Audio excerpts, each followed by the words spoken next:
Alright, so I'm back for another video here, and you'll notice I'm not outside.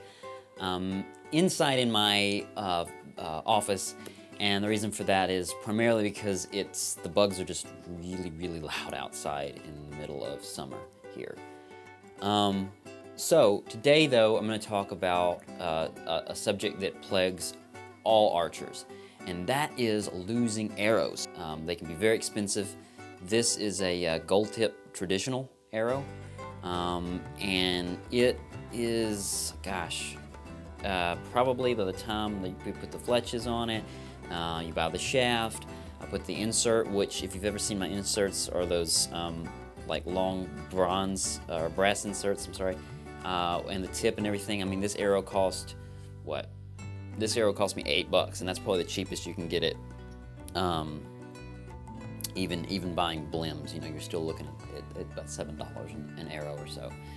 This is not a blim though. At any rate, these things can be very hard to find if you shoot one and lose it. And a lot of people would say, well, why don't you just be a better freaking shot, you know? And the reason, well, I mean, you can be a great shot, but if you're shooting at small targets or from great distances, a lot of times arrows tend to get away from you, or even if you hit your target and you're shooting something off, trying to do a trick shot or whatever, the arrow goes somewhere. And I'm lucky enough to have a big hill behind where I shoot, the locations that I shoot at my house. But even still, the arrows get burrowed down into the grass, and they're really hard to find. So, again, with this large brass insert and this metal tip, a really easy way to find them, even if you just have the tip in there to go by, is one of these, a metal detector. Yeah, and they work great. This is a really cheap one. It's just called, it's a Gold Digger by Bounty Hunter, and I got this for, let's see, the price tag's still on. I got it for $32 at a closeout store here in town. But I think you can get them for like $60 or something like that online.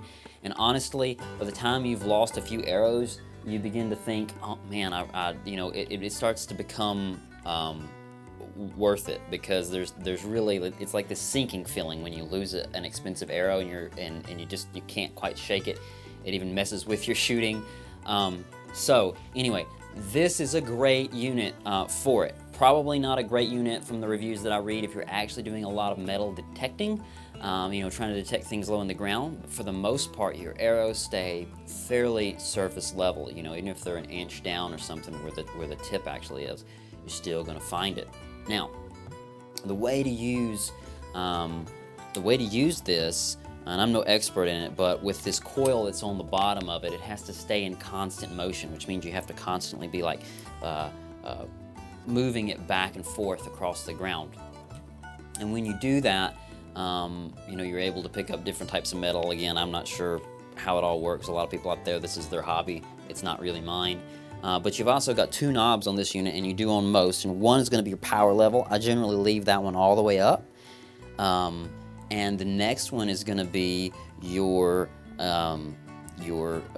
trash eliminator deal, which basically, if you have that really far down, it'll pick up a lot of things. I've even noticed, like in wet, taller grass, it'll kind of go off and stuff as you're moving it back and forth.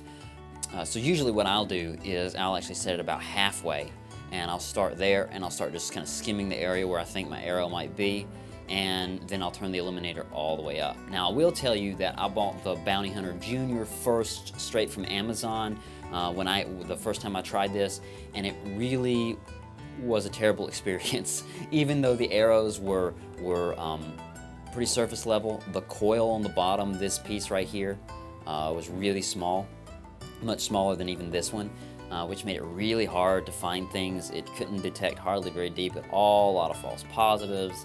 I found like an arrow or two arrows with it, but it was sort of like, it took me forever to find them. With this, if I go over the area that the arrow's in, I've got it. So, I know, there's another tip for you guys. I'll be out doing some more shooting soon, hopefully, maybe even do some hunting this year, who knows, that might make it into some videos. I've got a whole lot of work going on. I actually do a lot of video work and web work and things like that. It's my job, and so I've been pretty busy with that. Haven't had time to get around to a lot of videos, but I do hope to get back into it soon. I'll talk to you guys later. Bye.